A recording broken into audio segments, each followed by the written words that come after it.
अच्छा स्वास्थ्य बनाए रखने के लिए अब ये भी ध्यान रखना कि ठीक है भाई, हम तो चाहते हैं कि हमारा स्वास्थ्य अच्छा हो, सवेरे उठते ही यही भगवान जिसे मांगेंगे स्वास्थ्य अच्छा हो, हम बीमार ना पड़े, लेकिन ये हमारे हाथ में नहीं है ना। अगर आप मान लेते हैं ठीक है, आपने मन बना लिया मैं तो स्वस्थ रहूंगा, लेकिन बेटे आप गंदा पानी पी रहे हैं, आप 2-2 दिन तक खाना नहीं खा रहे हैं, है ना, आप अपने स्वास्थ्य का साफ सफाई का ध्यान नहीं रख रहे हैं, तो क्या बेटे सोचने से ही आप स्वस्थ रह सकते हो? तो जवाब होगा नहीं रह सकते। तो फिर आपको क्या क्या करना चाहिए?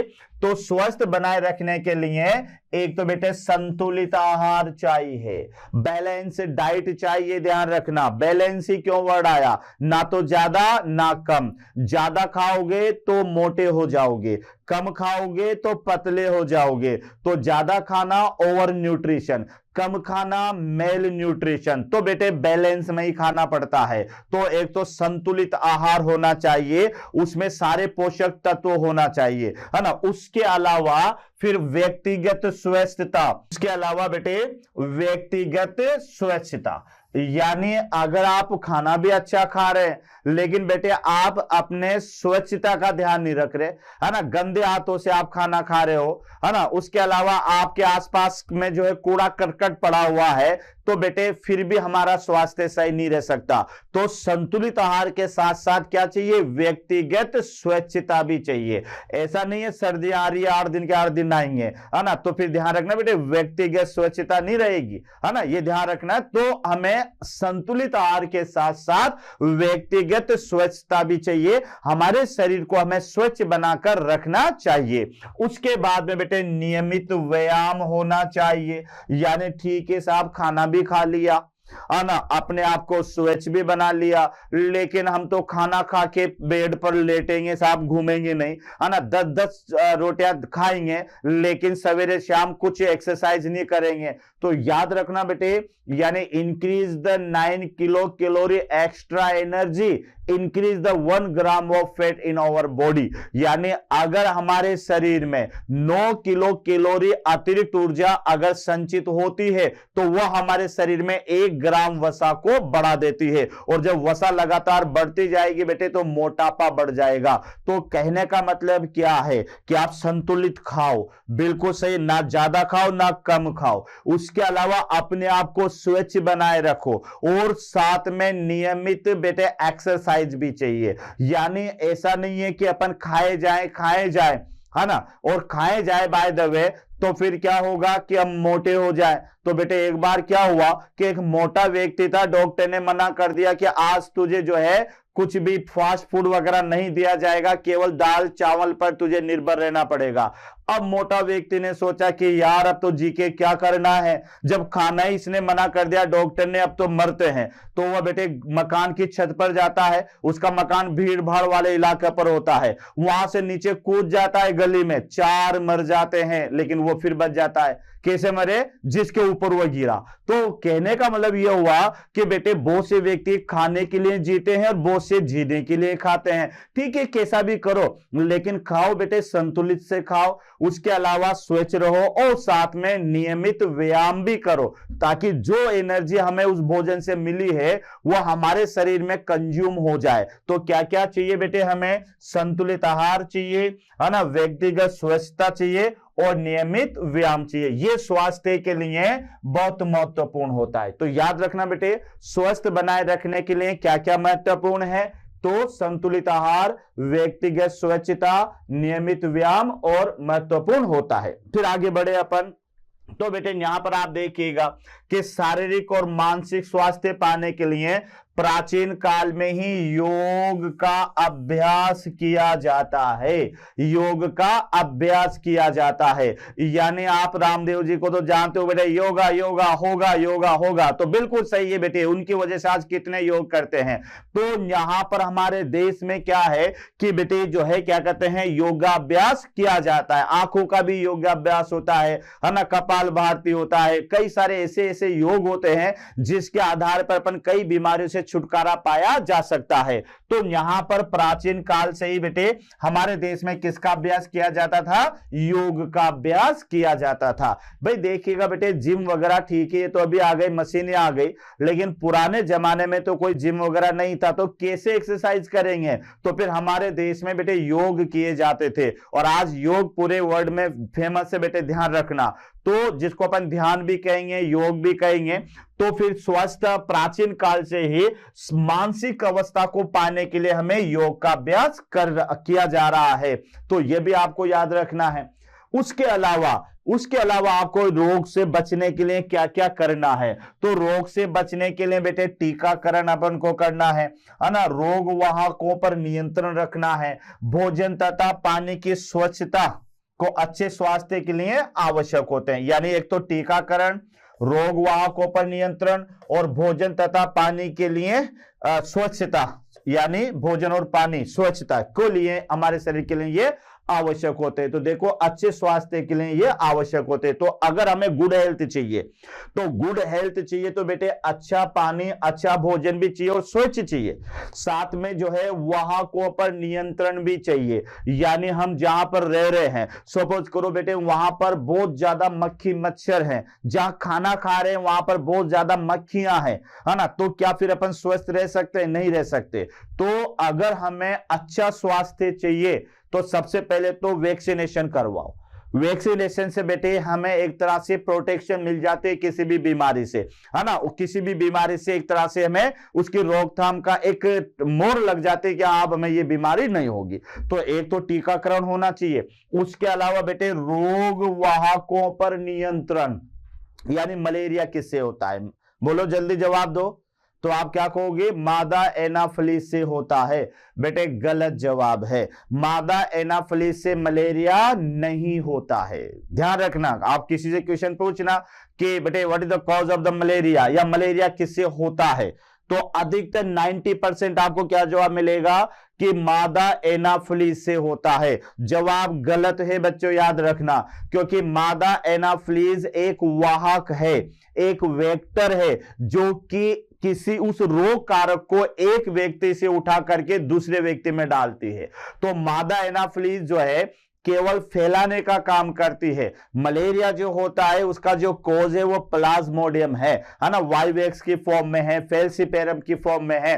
तो मलेरिया जो होता है ये किससे होता है? प्लाज्मोडियम से होता है। लेकिन फैलता किससे बच्चों? तो ये मादा एनाफिलिस से। तो अब अगर अपन इस रोग फैलाने वाली मादा एनाफिलिस पर नियंत्रण कर लें तो फिर बेटे ये मलेरिया एक व्यक्ति से दूसरे व्यक्ति में नहीं फैलेगा।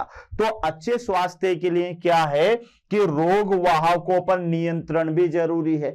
उसके बाद में बेटे भोजन तथा पानी की स्वच्छता, यानी जो भोजन हमें मिल रहा है, जिस मेस का तुम खाना खाते हो वो मेस अपनी कितनी स्वच्छ बनाए रखता है अपने आप को, तो ये भी देखा करो कि बेटे ध्यान रखना भोजन और पानी की जो स्वच्छता है ये भी हमारे स्वास्थ्य के लिए आवश्यक है। तो क्या क्या आवश्यक है बच्चों स्वास्थ्य के लिए?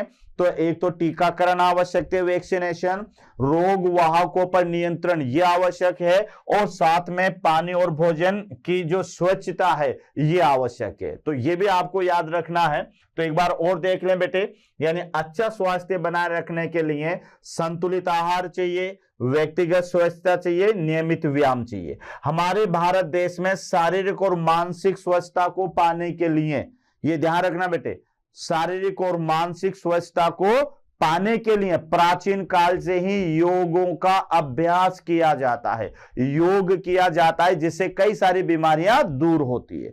उसके बाद में बेटे टीकाकरण भी है, रोग वाहकों पर नियंत्रण भी है, और साथ में पानी और भोजन की स्वच्छता भी है। ये तीनों भी बेटे ध्यान रखना अच्छे स्वास्थ्य के लिए आवश्यक है।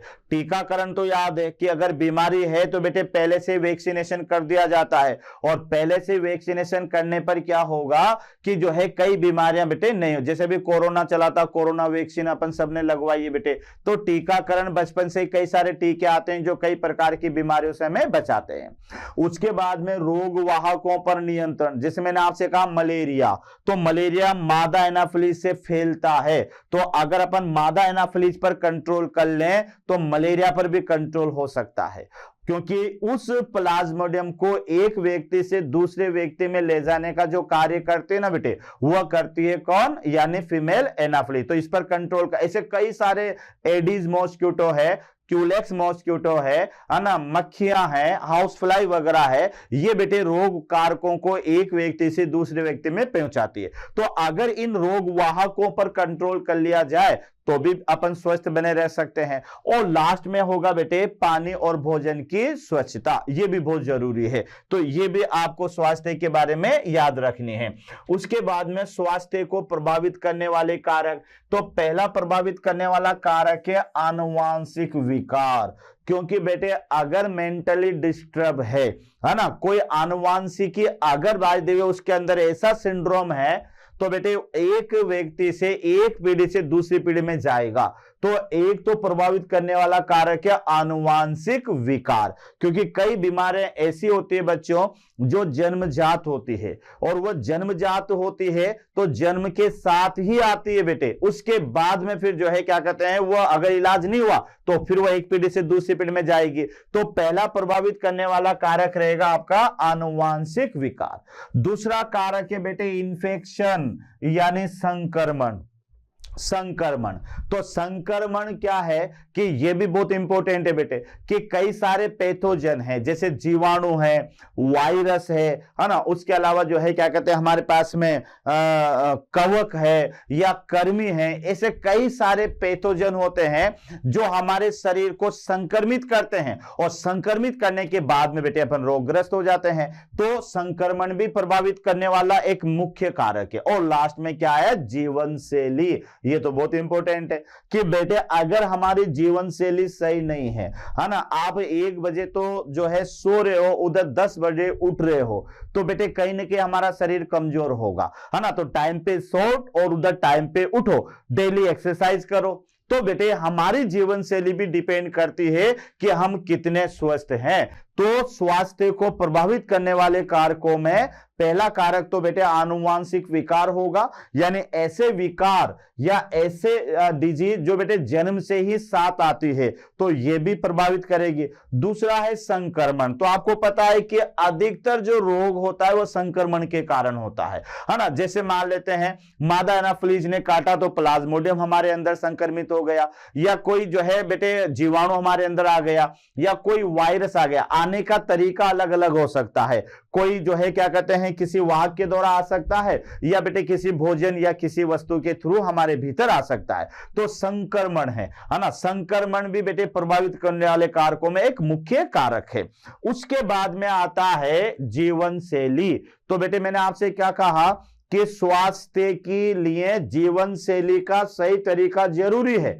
अगर हमारे जीवन की जो रूटीन है, जो डेली रूटीन है बेटे, अगर ये डिस्टर्ब रहेगा तो फिर हम ज्यादा स्वस्थ नहीं रहेंगे। जैसे मान लेते हैं आपने एक दिन तो रात भर पढ़ाई कर ली, है ना, रात भर पढ़ाई कर ली, लेकिन बेटे आप सवेरे उठे तो आपका सिर भारी हो गया, आपको दिन में नींद के झोंके आने लगे, यानी आपने आपका रूटीन वर्क बिगाड़ लिया। तो रूटीन वर्क वो होना चाहिए कि इधर आप जल्दी सोइए, उधर सवेरे जल्दी उठिए, एक्सरसाइज कीजिएगा, है ना, भोजन वगैरह सही लीजिएगा, टाइम टू टाइम आपको भोजन लेने की जरूरत है। तो इसको जीवन शैली कहते हैं। तो स्वास्थ्य पर जीवन शैली का बहुत बड़ा प्रभाव है। अगर हमारे स्वास्थ्य की या हमारे जीवन की जीवन शैली सही है बेटे, हमारे शरीर का जो रूटीन वर्क वो बिल्कुल सही है ना, बिल्कुल अगर अपन टाइम टू टाइम भोजन लेते हैं, है ना, टाइम टू टाइम नींद लेते हैं, टाइम टू टाइम अपन एक्सरसाइज करते हैं, तो फिर बेटे आप जो है ज्यादा स्वस्थ रहेंगे।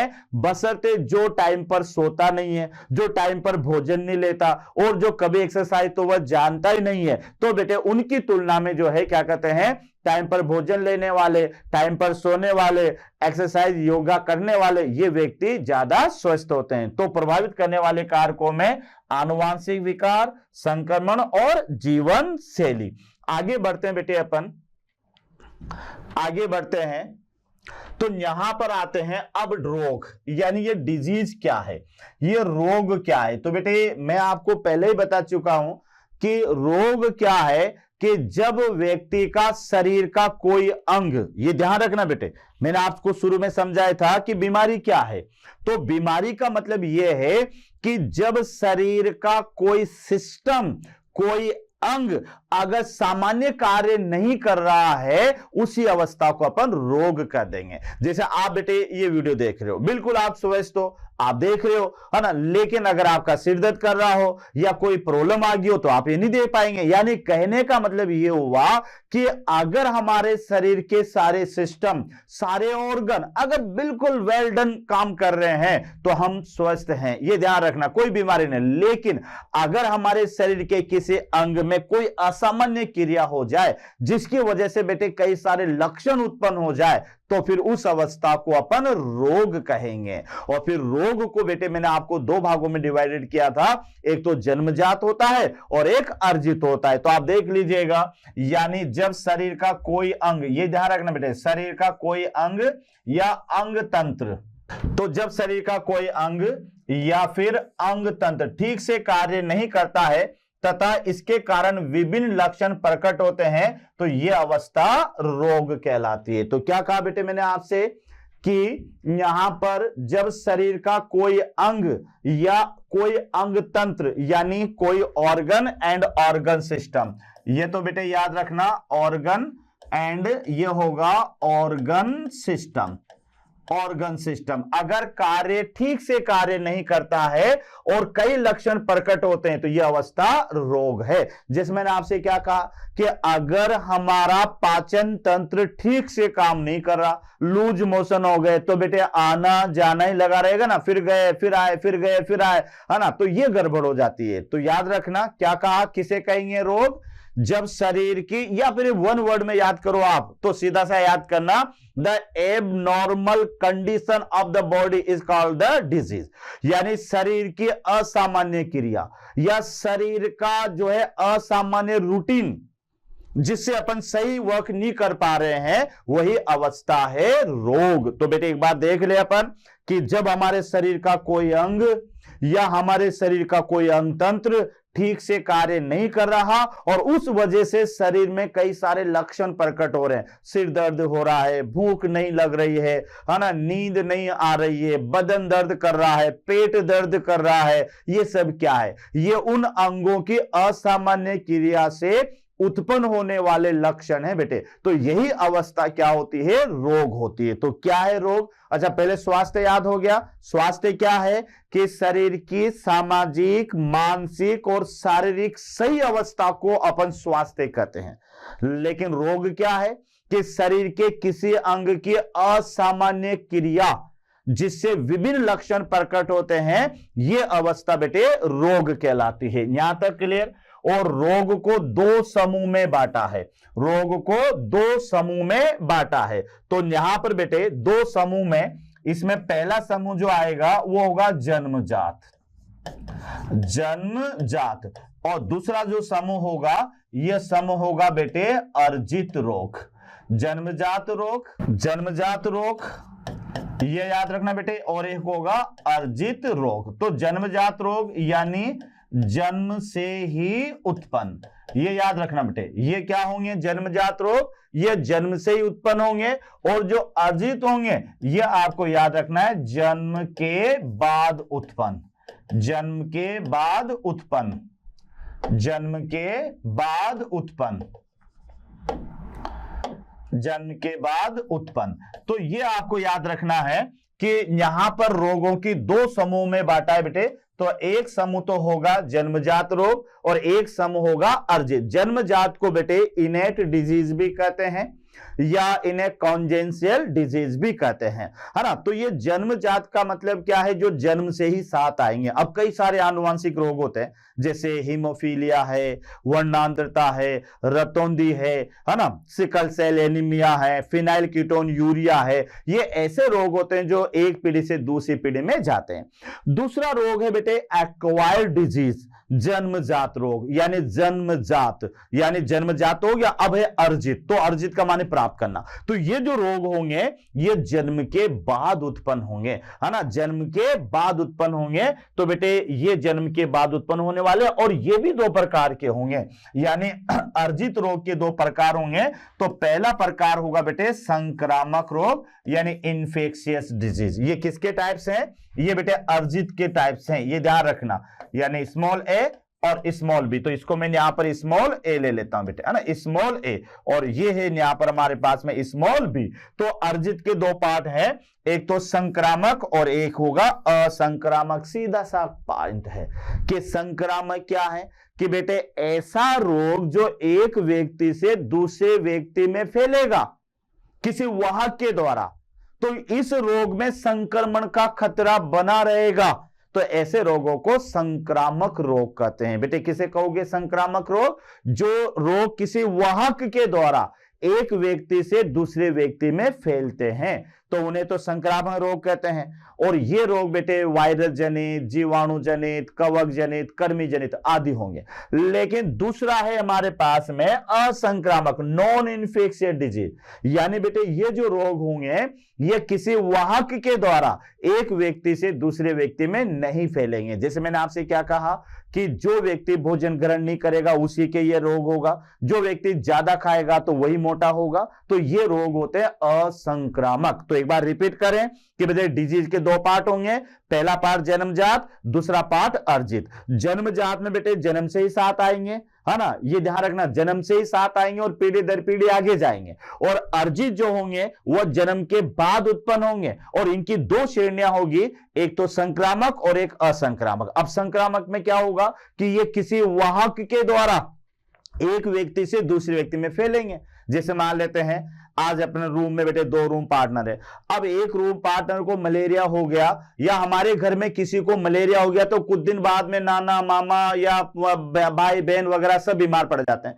ऐसा क्यों हो रहा है? तो ऐसा हो रहा है बेटे संक्रामक की वजह से, क्योंकि मादा एनाफिलीज एक रोगी व्यक्ति को बाइट करके वह किसी व्यक्ति को भी फिर बाइट करती है, तो वह प्लाज्मोडियम को एक व्यक्ति से दूसरे व्यक्ति में पहुंचा रही है।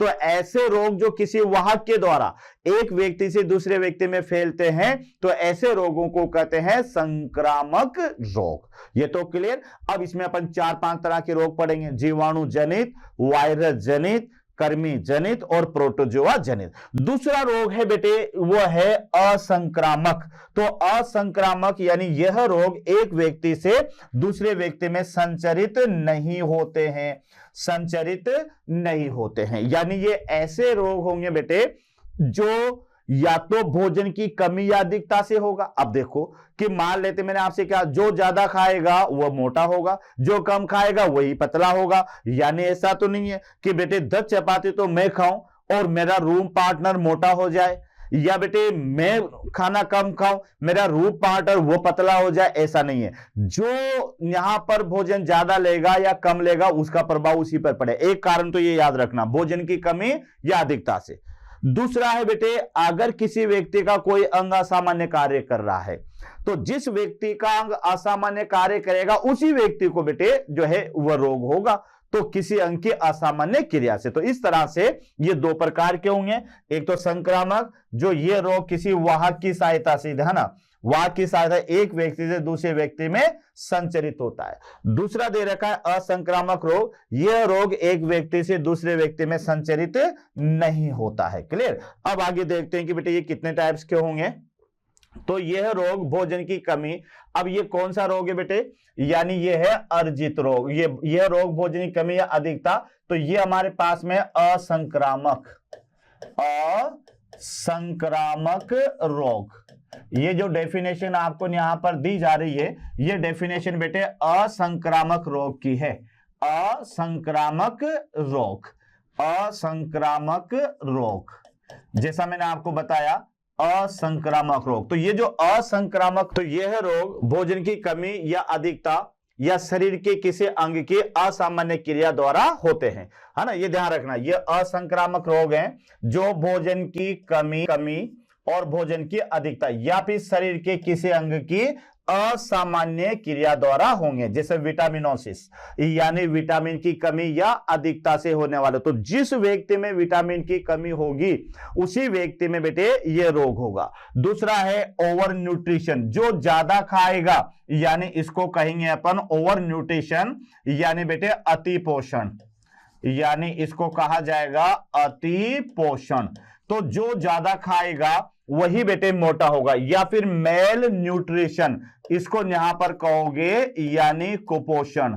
कुपोषण कैंसर है, हार्ट अटैक है, या फिर तो बेटे कैंसर है, हार्ट अटैक है या किडनी फेल है। तो ये सारे के सारे कौन से रोग है? असंक्रामक। ये असंक्रामक है। तो असंक्रामक में देख लो कि यह रोग भोजन की कमी या अधिकता से या शरीर के किसी अंग की असामान्य क्रिया द्वारा होते हैं, जैसे विटामिनोसिस, विटामिन की कमी या अधिकता से होने वाले रोग। उसके अलावा बेटे ओवर न्यूट्रिशन यानी अति पोषण, ज्यादा खाना, क्योंकि मैंने आपने कहा ना बैलेंस होना चाहिए बेटे, बैलेंस डाइट, बैलेंस होना चाहिए। तो फिर यहां पर ये है ओवर न्यूट्रिशन यानी अति पोषण। उसके अलावा बेटे यहां पर है मेल न्यूट्रिशन यानी कुपोषण, कैंसर, हार्ट अटैक और किडनी फेल। ये सारे के सारे असंक्रामक रोग हैं। ओके बच्चों, तो ये आज अपन ने असंक्रामक रोगों के बारे में पढ़ा, इसका एक थोड़ा सा इंट्रोडक्शन लिया और इसकी डिटेल अपन नेक्स्ट लेक्चर में लेंगे। तो बेटे मोशन मंच की ओर से आपको एक बार फिर बहुत बहुत धन्यवाद। ध्यान से पढ़ना बेटे, क्योंकि डिजीज है, डिजीज पढ़ रहे हैं अपन। तो ये डिजीज होती क्या है, इसकी डेफिनेशन क्या है और साथ में जो है हेल्थ क्या है, ये अपन ने इसमें अपने इंट्रोडक्शन लिया। ओके बेटे, थैंक यू।